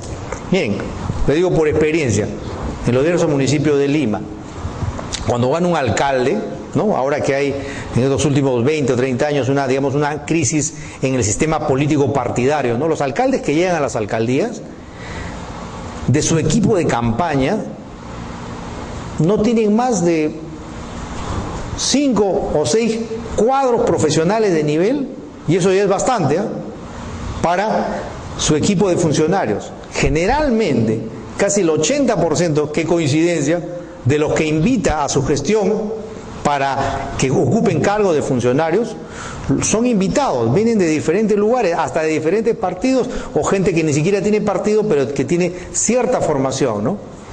El detalle es, la peculiaridad es que ese funcionario, en la mayoría de los casos, no actúa con el libre albedrío de su profesionalismo, sino recibe determinadas directivas. Caso contrario, tiene que presentar su carta de renuncia, o simplemente el alcalde le da su resolución de cese y se acabó, no pasó nada, ¿no? Entonces, esta realidad obviamente va a cambiar, y digamos que a los alcaldes que que quieren utilizar el clientelaje, esta nueva normatividad le va a ser muchísimo más útil. ¿Por qué razón? Porque cualquiera de los que está acá presente se puede presentar, por decirles, a un concurso de la Municipalidad de Jesús María, o de Villa El Salvador, o de Villa María del Triunfo, y va a participar. Las personas que están bien preparadas generalmente ganan todos los concursos en los que participan, ¿no? Y va a ser un excelente aliado del alcalde de turno. Tengo la experiencia de que los invitados que no son parte de los leales, entre comillas, son muchísimo más útiles que los leales, entre comillas, porque el leal político es fundamentalmente un amigo, y a veces el alcalde tiene dificultades para sacar al amigo cuando no cumple con la función. Ahí se produce una contradicción, un entrampe. Esta norma, si es parte de una institución jurídica de la administración pública, va a tener resultados, considero, favorables, y por lo tanto se debe promover a que todas las instituciones de la administración pública se incorporen dentro de los marcos de esta ley. ¿Por qué razón? Porque la ley también, por cierto, respeta todos los regímenes legales. O sea, no va a obligar a nadie a que se cambie de la 276 a la 30057. Va a ser voluntario. Pero la entidad, la institución en la cual uno trabaja, esa institución sí va a tener que incorporarse en los marcos de la 30057, porque en la 30057 sí va a haber ascenso. La norma señala que en esta sí va a ser ascenso, en la 276 ya no. Prácticamente va a haber una tendencia a que todos se incorporen esta norma. ¿Por qué razón ya no? Porque es una ley en extinción. O sea, esas normas son en extinción, ¿no? Pero no en extinción por la institución, sino la persona, ¿no? ¿Cierto? Algún día ese servidor público como tal, va a tener que cesar, y por lo tanto es en extinción. La diferencia es que la 30057 es una norma que busca, ¿qué cosa? Un solo régimen laboral de la administración pública. Por lo tanto, la tendencia es a que todos se unifiquen así en esta norma, ¿no? Regímenes especiales. Este ha sido otro de los debates de fondo. Yo he participado en este debate justamente días antes de que se vote en el Congreso de la República. Faltando unos minutos, yo creo que tú vas a chocar con muchas personas, pero faltando unos minutos ingresó también, por ejemplo, para que se excluyan del régimen Servir los trabajadores del Congreso de la República. O sea, en la ley Servir, en las disposiciones finales, se señaló la existencia de regímenes especiales que no deben entrar a la ley Servir. ¿Por qué razón? Porque el tipo de prestación de servicios es un tipo diferente. Como por ejemplo el caso de los magistrados del Poder Judicial, ¿cierto? Los magistrados del Poder Judicial ingresan también por concurso, correcto, pero la prestación del servicio del juez, ellos tienen otro sistema de control, ¿no? Eso todos lo sabemos, ¿no? ¿Cierto? Estamos hablando de los jueces, estamos hablando, por ejemplo, de los fiscales, estamos hablando del caso de los militares, ¿cierto? Por ejemplo, a los militares uno lo puede trasladar de Lima a Tumbes, Ayacucho, toda la vida, y ellos no tienen derecho, digamos, a la estabilidad en un solo lugar. Eso mismo sucede en el caso de la policía, ¿no? El caso de los médicos, ¿no? Las guardias, el caso de los profesores que preparan sus clases y luego van al colegio, enseñan, ¿cierto? Hay horas de preparación de clases, hay horas de prestación efectiva del servicio con los estudiantes. O sea, hay regímenes laborales que son por naturaleza diferentes y ellos no ingresan al sistema Servir. Pero resulta que hay algunos grupos de trabajadores que también se estaban excluyendo cuando su prestación no es tan diferente a la del otro. Por ejemplo, los trabajadores del Ministerio de Economía y Finanzas, el MEF, régimen Servir, pero los de la SUNAT se excluían del régimen Servir, cuando los trabajadores de SUNAT o de aduanas, por ejemplo, eran parte del Ministerio de Economía y Finanzas, ¿no? Ellos tienen jornada laboral, hay jerarquías, hay subordinación, etcétera, etcétera, etcétera. El mismo caso del Banco Central de Reserva. Entonces, ¿quiénes se habían excluido? Se excluían SUNAT, Banco Central de Reserva, la Contraloría General de la República, el Congreso de la República, los trabajadores del Poder Judicial, los obreros de los gobiernos municipales. Ellos se excluían de la ley Servir. ¿Pero por qué? Entre otros motivos. Porque la ley Servir prohibía la negociación colectiva salarial. O sea, podían hacer sus sindicatos todos en el sector público, pero prohibido en concreto, aumento de sueldos.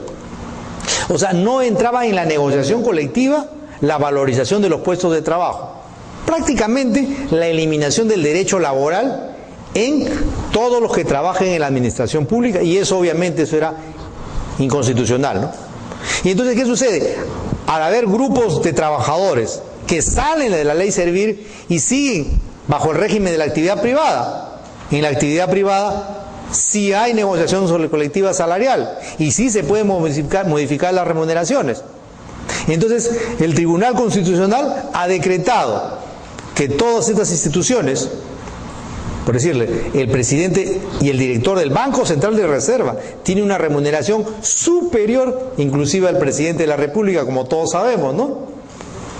El presidente del Banco Central, los directores del BCR están, imagínense, ¿no? 45.000 soles, ¿no?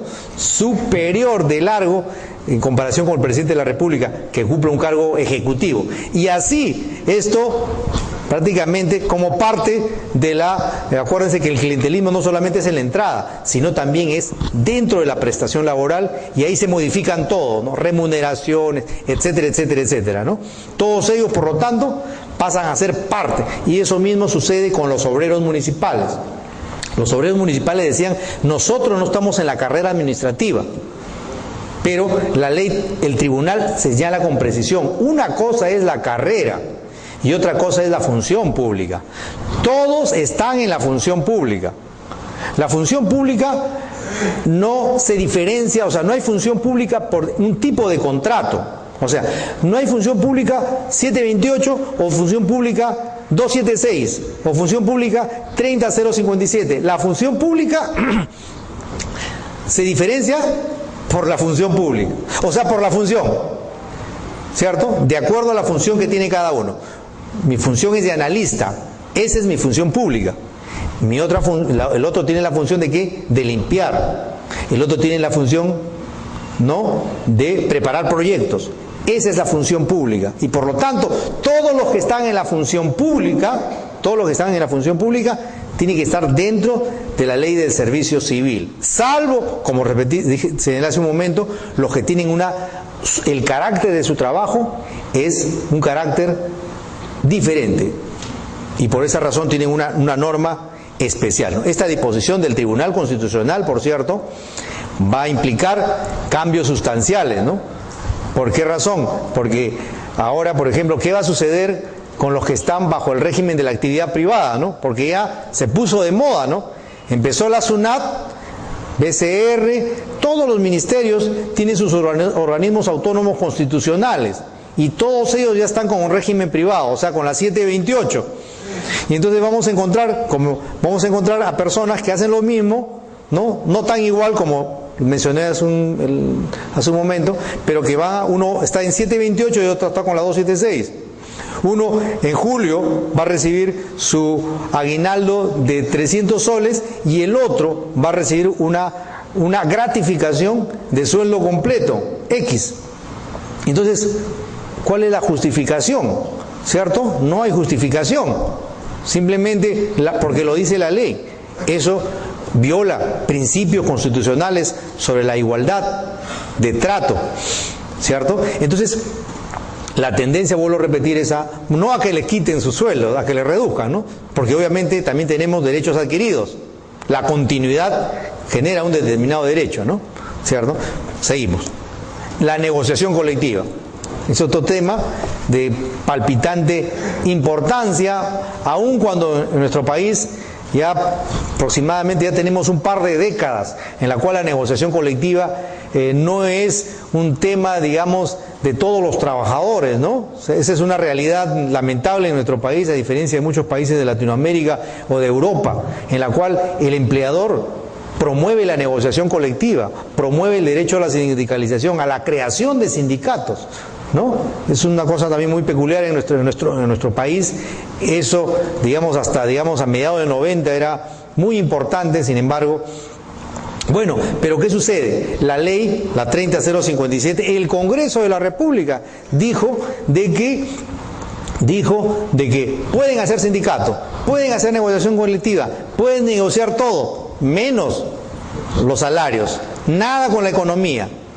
Y es más, fue tan precisa que dijo, si hubiera un acuerdo colectivo en alguna institución sobre temas económicos, nulo de pleno derecho, ¿no? En el gobierno de la gran transformación, ¿cierto? El Tribunal Constitucional ha emitido una sentencia. La sentencia decreta con precisión que se entiende como condiciones económicas, como condiciones de trabajo, también el aspecto remunerativo.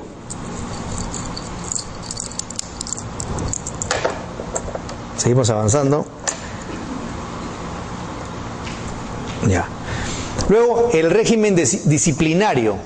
Aquí también ha habido una importante innovación, ¿no? Y eso fue parte también, por cierto, de una denuncia de inconstitucionalidad, porque en el sector público todo el proceso sancionatorio o investigatorio se hacía con presencia de los trabajadores, ¿no? Existían dos organismos llamados la Comisión Permanente de Procesos Administrativos Disciplinarios, y en el caso de los funcionarios, de los exfuncionarios, la Comisión Especial de Procesos Administrativos, ¿no? O sea, el proceso administrativo disciplinario en el sector público tenía esa característica, y siempre en la Comisión de Procesos estaba representado los trabajadores, por un trabajador, ¿no? En este nuevo régimen de servir, la labor de investigación sobre los actos de indisciplina y las sanciones se consideran como actos, facultades del empleador, o sea, del representante del Estado, y no sin presencia del trabajador. Aquí hay podemos decir una equivalencia con el sector privado, porque en el sector privado el proceso sancionador, ¿no?, del preaviso y el despido, ese proceso investigatorio es facultad del empleador. En este caso también sucede lo mismo. No, hay una comisión ya no existe, por cierto, una comisión, sino va a haber una secretaría técnica que es la que procesa es la que, inicia el proceso disciplinario. Va a haber un órgano instructor, un órgano sancionador. Aparentemente da una imagen de una gran burocracia, ¿no? Pero realmente no lo es.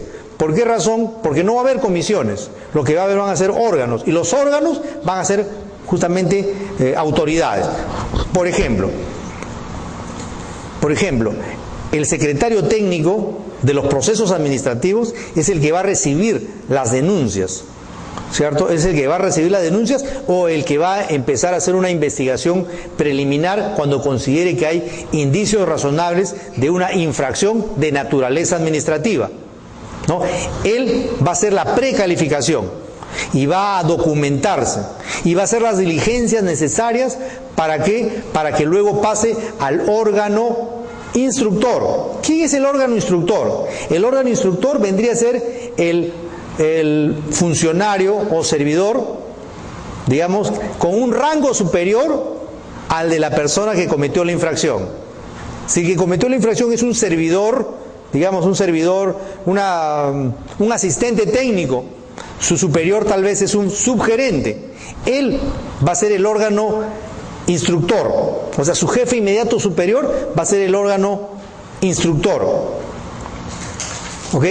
Y el órgano sancionador va a ser la oficina de recursos humanos de cada entidad pública, o la que tenga un nombre o que cumpla esas funciones. O sea, Secretaría Técnica, que no necesariamente tiene que ser el jefe de personal o el gerente de recursos humanos, pero principalmente puede ser él, ¿no? Y el que asume la instrucción propiamente dicho, ¿no? Que es la de notificar al imputado, al trabajador que habría cometido la infracción, le corre traslado, ¿no? de la denuncia, y él obviamente hace sus descargos en los plazos habituales, que son de 5 días, ¿no? Va a haber un informe oral y finalmente se va a emitir una resolución, que es la que va a decidir, ¿no? Y quien le va a comunicar va a ser el área de personal, ¿no? O sea, hay una precisión muy importante en lo que es el sistema de servicio civil. Además, ¿cuáles son las infracciones? ¿Cuáles son las faltas tipificadas como infracciones laborales?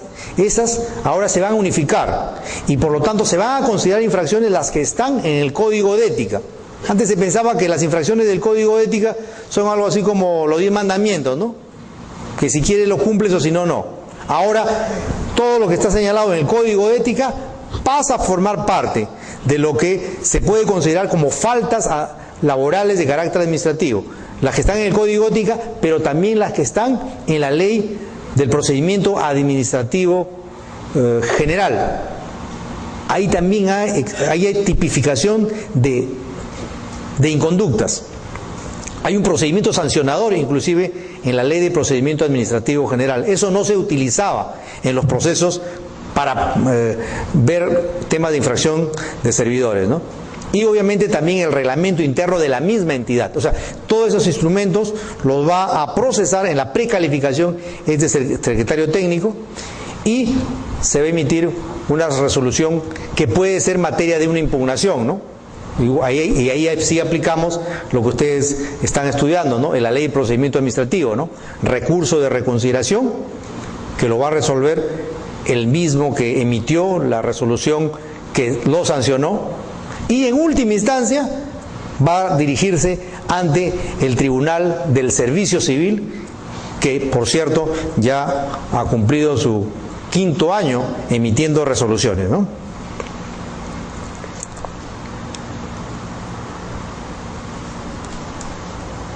Y finalmente,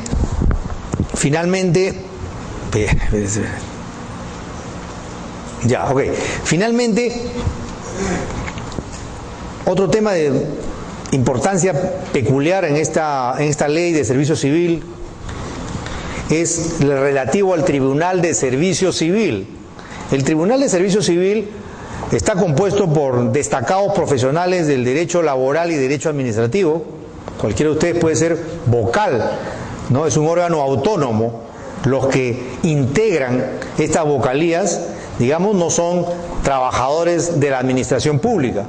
¿no? Son prácticamente magistrados muy conocidos, como en la primera composición, recuerdo que estaba el doctor Toyama, por ejemplo, ¿no?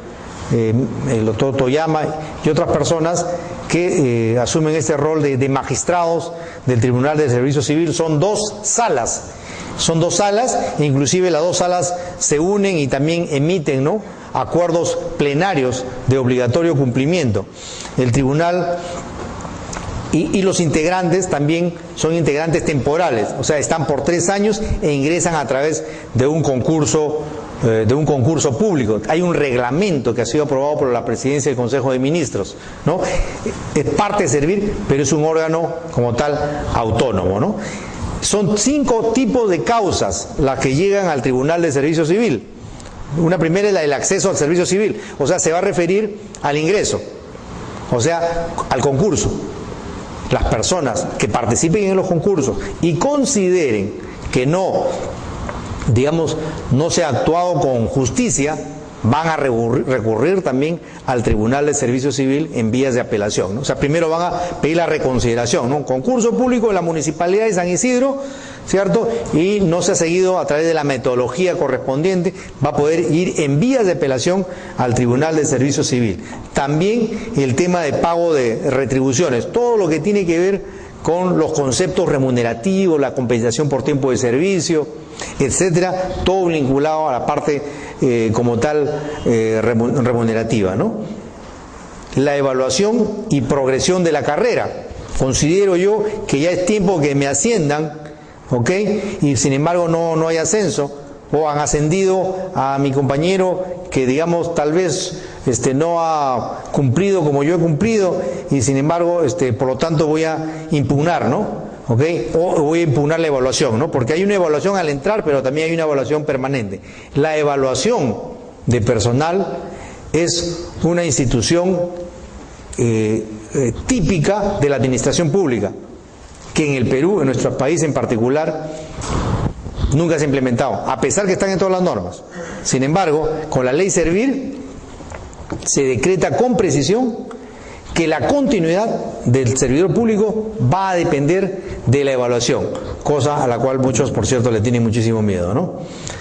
Claro, en un régimen clientelista, ¿quién no le va a tener miedo, ¿no? Pero en un sistema que camina hacia la meritocracia, y hay muchas instituciones de la administración pública, por cierto, que están funcionando el sistema meritocrático, ¿no? Y que, por cierto, tiene muy buenos resultados, ¿no?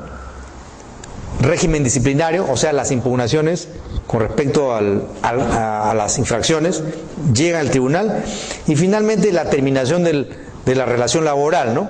O sea, estamos hablando de los ceses, los despidos. El proceso es un proceso sumamente sumario, porque el término para interponer el recurso de apelación, que coincide con la ley de procedimiento de 15 días, ¿no? Corre en traslado a la entidad del tribunal, corre traslado a la entidad, al municipio, al ministerio, para que entregue toda la información vinculada a la sanción, y luego el tribunal lo evalúa y lo resuelve en 15 días, prorrogable por 5 más, ¿no? Siempre con la motivación jurídica y presupuestal. Nunca debemos olvidarnos de eso. Esa es la gran diferencia entre la administración pública y la actividad privada. No basta la motivación jurídica, sino también la presupuestal de su cumplimiento, que significa, en otras palabras, que al emitir resolución, la autoridad del Tribunal de Servicio Civil tiene obviamente que evaluar de que cuando emita la resolución la plaza siga vacante y esté debidamente presupuestada, ¿correcto? Ese es uno de los principios constitucionales de la administración pública. Bien, hasta ahí hemos tratado lo referido a los aspectos, digamos, no son todos los aspectos vinculados a esta norma del servicio civil, pero yo he sistematizado en las 6 más importantes, ¿no? ¿Ok? Pero que van a repetirse de alguna manera. Por ejemplo, el tema de la evaluación. El tema de la evaluación no lo debemos ver, porque lo que pasa que a veces cuando se politiza el debate técnico, se ve la evaluación como un tema político. Y cuando no es un tema político, es un tema de gestión de personal. Y justamente es el punto que entramos a continuación, ¿no? No está de más señalar y reiterar nuevamente. Este año 2016, digamos a partir del año 2013-14 a la actualidad, recién el Perú tiene un sistema de administración de personal. O sea, el Estado peruano, la administración pública que fue creada para servicios públicos de calidad, recién tiene un sistema de recursos humanos, ¿no? Un sistema de administración de los servicios públicos, de administración de las personas, por la cual ahora todos los jefes de personal, y eso es muy importante, como una vez hablábamos con un alcalde, ¿no? Decía, pero pregúntenle al jefe de personal, el jefe de personal es el que va a decidir todo. Y ahí le hacíamos la aclaración, un momentito, el jefe de personal es el jefe de su personal, pero no es el jefe de mi personal. El jefe de mi personal, o sea, de mi unidad orgánica, ese jefe soy yo. Yo soy si yo soy el gerente, el subgerente de contabilidad, ese personal, el jefe de él soy yo soy el jefe de ese personal. La jefatura de personal solo tiene una función técnico-normativa. Es más, la decisión que ellos toman sobre, por ejemplo, el personal de esa unidad orgánica y de la otra, no puede ser decisiones unilaterales. Porque si fueran unilaterales, él sería el jefe de ese personal y él no es el jefe de personal. En todo caso, en un municipio el jefe de personal, de todo el personal, vendría a ser el alcalde. En un ministerio, el jefe de todo el personal es el ministro. La jefatura de personal es parte del sistema de administración de personal del Estado peruano. Por eso que Servir, como autoridad autónoma, está integrada ¿por quién? La autoridad autónoma está integrada por Servir, pero también por las jefaturas de personal o las oficinas de recursos humanos de todas las entidades del Estado, para cumplir un rol técnico y normativo. ¿Cuál es ese rol técnico normativo? Tenemos 7 instrumentos. Tenemos 7 instrumentos normativos para que nuestra área, para que nuestras unidades orgánicas y en general toda la entidad, ¿cierto? Un municipio vendría a ser una entidad, el área de limpieza pública vendría a ser una unidad orgánica. Estos son los 7 instrumentos que deben implementar todas las autoridades, tanto funcionarios como directivos públicos, bajo la supervisión y monitoreo de la unidad de personal, de la jefatura de personal. Son los 7 instrumentos básicos de la administración de los recursos humanos en el Estado. ¿Cuáles son? La primera es la denominada planificación de políticas. Ese es, digamos, el primer paso que tenemos que implementar. Y el primer paso, justamente, ¿cuál es? Es la planificación de políticas, que en pocas palabras significa definir los lineamientos de esta gestión, de su gestión, cuando ustedes sean funcionarios de cualquier área. Ustedes tienen, primera etapa, es cuál es el lineamiento de ustedes en función a los objetivos generales de la entidad. ¿Hacia dónde apunta esta institución? ¿Hacia dónde apunta, en segundo lugar, el titular de la institución? O sea, el gobierno de turno, el ministro de turno, el alcalde de turno. ¿Y de qué manera mi unidad orgánica se alinea con este objetivo general para después alinear a todo el personal? O sea, el primer instrumento de gestión es el alineamiento. Algunas personas, algunos funcionarios, mal utilizando esto, dicen voy a alinear a la gente. Los alinean, ¿no? Lealtad, ¿no? Ya tú sabes, ¿cierto? ¿Ok? No entro en detalle. Entonces, pero efectivamente hay que alinearnos a los objetivos generales, a los objetivos de la gestión, hacia dónde apunta. ¿Ok? Entonces, y eso se expresa en el plan de gestión de las personas. A ver, un plan.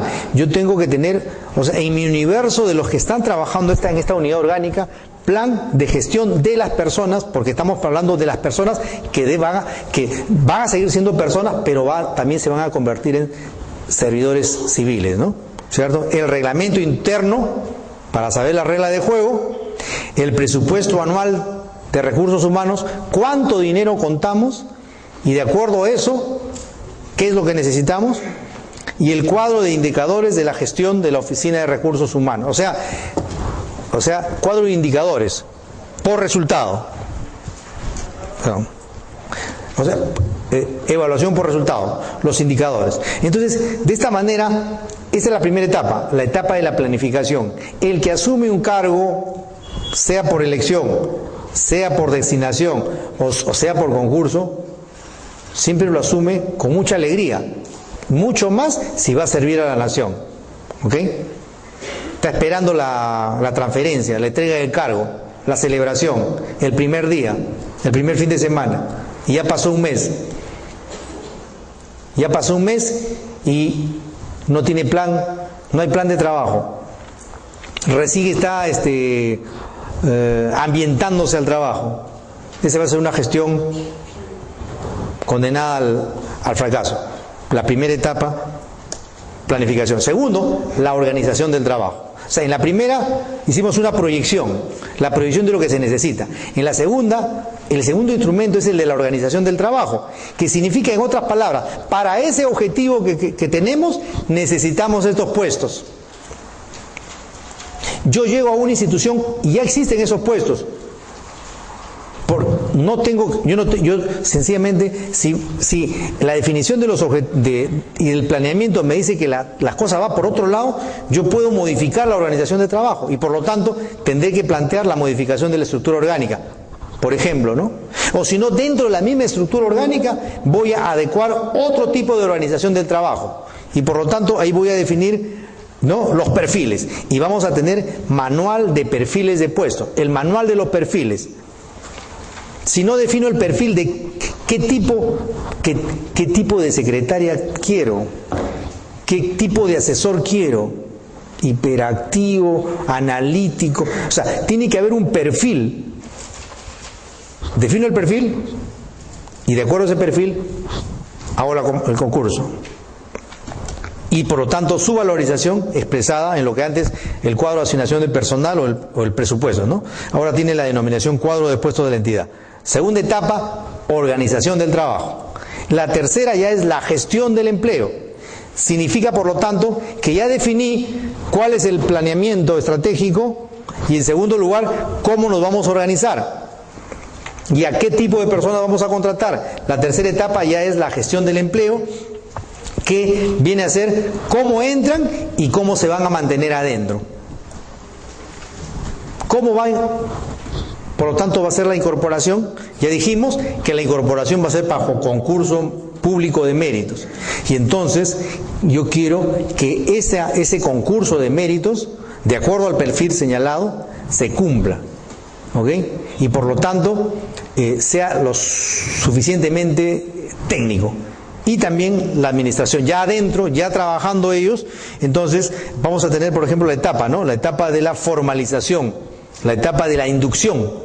La etapa de inducción, que significa cuando ya el servidor público ya ganó el concurso, ahora hay que, digamos, informarle todo el aspecto normativo, etcétera, etcétera, para que él se pueda ambientar rápidamente y pueda desarrollar sus habilidades, sus funciones y cumplir con los objetivos. Y luego viene la administración ya propiamente dicha de ese trabajador que está conformado por los legajos, el control de la asistencia, ¿cierto? Asistencia, desplazamientos, procesos disciplinarios hasta el cese, ¿no? Es un comentario, ¿no? Orientado a realizar la actividad pública.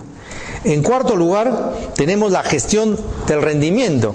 O sea, planeé, luego organicé, luego incorporé, ya está adentro, cumpliendo con las formalidades, ¿cierto?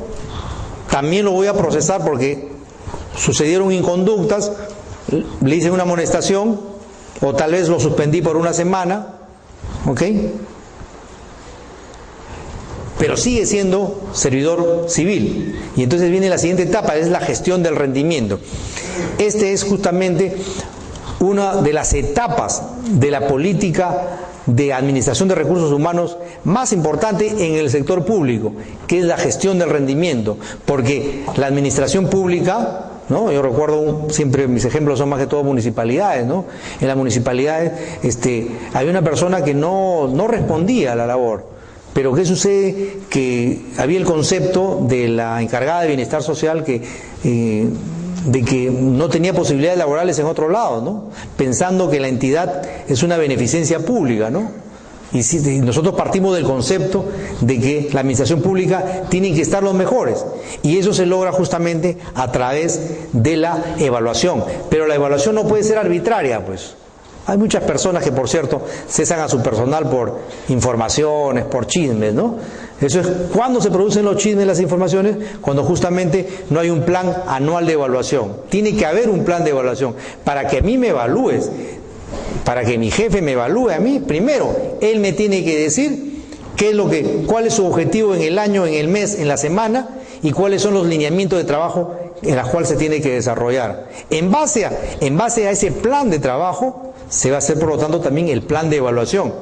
Porque si él está haciendo una labor X, nosotros no lo vamos a evaluar de manera arbitraria. La evaluación tiene que estar en función al objetivo, o sea, a ese planeamiento. Evaluación permanente es la esencia de la nueva política laboral, ¿no? Gestión de compensación se va a referir, en este caso, así como hace un momentito hicimos la gestión de rendimiento, lo evaluamos, le sacamos el jugo en sus capacidades para lo cual fue contratado. Por otro lado, también como parte de la gestión de personal, tiene que ser el cumplimiento de las diferentes compensaciones que le corresponde a ese trabajador, ¿no? En sexto lugar, ya viene, el desarrollo. ¿Por qué razón? Acuérdense que estamos hablando de carrera. La carrera, la administración pública es una carrera ascendente. Para que haya, ¿cuál es el incentivo? Acuérdense que en la vida todo funciona con incentivos. En el trabajo, en la casa, con la pareja. En el trabajo, el incentivo es el ascenso. Porque el ascenso va a traer consigo nuevas responsabilidades, mejoras económicas, mayores proyecciones. La gestión del desarrollo, ¿no? Fortalecimiento de las capacidades, ¿no?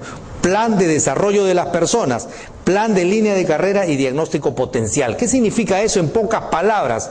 Que el jefe de ese personal, de esa unidad orgánica, que trabaja con 10 personas o con 50 personas, para eso asume el cargo, para eso es director público o funcionario, tiene que tener una proyección con respecto a su personal. O sea, tiene que haber una proyección con respecto a su personal. O sea, el directivo público tiene una función que le da el Estado, es la de cumplir una determinada meta. Parte de la meta, él no lo va a hacer solo, por eso tiene un equipo de personal. Y entonces este director público, que también va a recibir un incentivo, ¿cierto? Tiene que también pensar en su equipo, y ese equipo tiene que tener un proceso de desarrollo y de capacitación. Él va a definir, o sea, cada uno de nosotros sabe en qué tenemos que capacitarnos, pero nuestro jefe inmediato superior tiene que saber más que nosotros, él sabe más, tiene más preciso por qué razón él tiene un objetivo de Estado. A eso se refiere la gestión del desarrollo y la capacitación. Y la séptima, el séptimo instrumento, así genérico todavía, se refiere al tema de las relaciones humanas, las relaciones sociales, ¿ok? Porque en el trabajo no todo es trabajo, por cierto, todo es trabajo, pero hay relaciones humanas vinculadas al trabajo, ¿cierto? A otras cosas también, pero nosotros nos ocupamos ahorita del trabajo. Y por esa razón, eso se tiene que direccionar. El directivo, el que dirige, direcciona esa gestión. Y ahí entonces se señala, ¿no? Uno es las relaciones laborales, ¿no? ¿Cierto? O sea, la relación se refiere a la relación laboral individual y colectiva. Todo aquel que entra en un centro de trabajo, sentido común, ¿no? Entra de buena fe y quiere mejorar su condición de vida. Porque todos sabemos que las necesidades son insaciables y siempre queremos tener mejores condiciones de vida. Y por esa razón, ¿no? Empleador y trabajador. Entonces, debe existir relaciones individuales que nos permitan negociar. Yo negocio con mi personal de manera individual. Yo negocio, por supuesto que sí, porque yo tengo un objetivo. Mi objetivo como directivo público es diferente a la de mi subordinado. Tenemos objetivos diferentes, todos tienen diferentes objetivos, y por eso yo voy a negociar en función a los objetivos, ¿cierto? Pero siempre en respeto de la normatividad laboral y colectiva. Por otro lado tenemos el famoso hiper, ¿no? Que se refiere a todo lo que es seguridad y salud en el trabajo, ¿ok? El ambiente de trabajo, la cultura organizacional.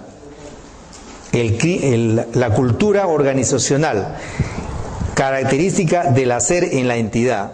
Aquí termino.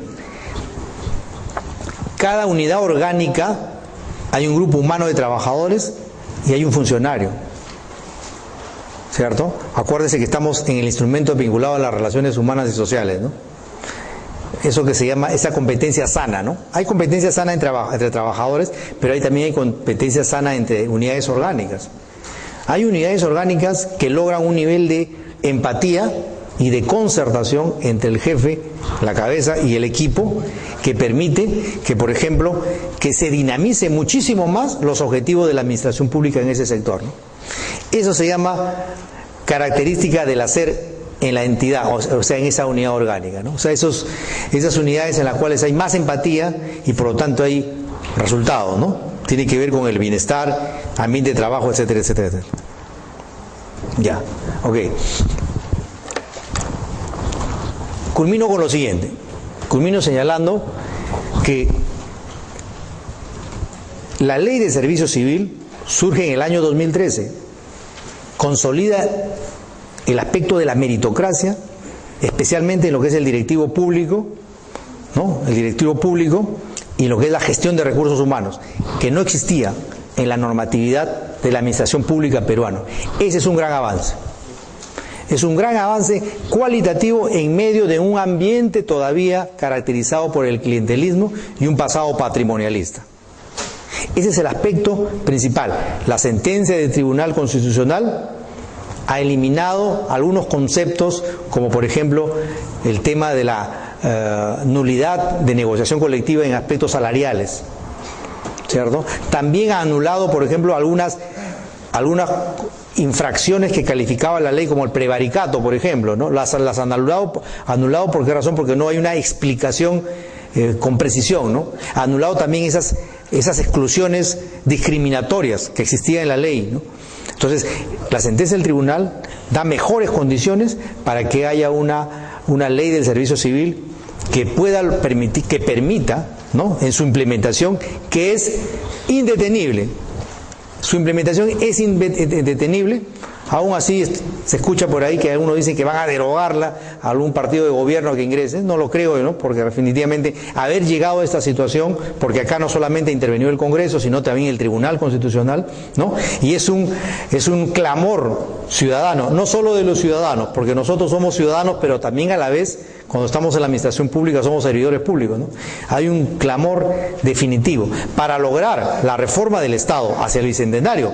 Prerequisito es la reforma de la administración pública, la reforma de la administración de personal. Esa es la perspectiva. Muchas gracias a ustedes.